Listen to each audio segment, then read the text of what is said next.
अस्सलाम वालेकुम नाज़रीन। सदर आरिफ अलवी साहब डट गए हैं और उन्होंने कौमी असम्बली का इजलास बुलाने से इनकार कर दिया है।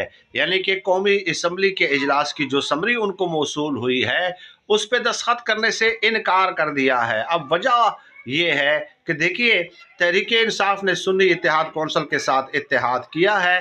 अब उसके तहत तहरीक इंसाफ को ख़वातीन की मखसूस नशिस्तें और जो है अक़लियतों की नशिस्तें वो मिलनी थी, लेकिन इलेक्शन कमीशन ने ताहाल ना तो ये जो नशिस्तें हैं देने से इनकार किया है और ना ही इकरार किया है, बल्कि वो फैसला अपने पास रखा है। चुनांचे आरिफ अलवी साहब का मौक़िफ़ ये है कि ये पार्लियामेंट मुकम्मल ही नहीं है तो कैसे मैं बुला लूँ, कौमी असम्बली मुकम्मल ही नहीं है, स्पीकर डिप्टी स्पीकर का जो इंतखाब है वो ख़तरे में पड़ गया है और सुप्रीम कोर्ट में चैलेंज हो सकता है। ये बड़ा सरप्राइज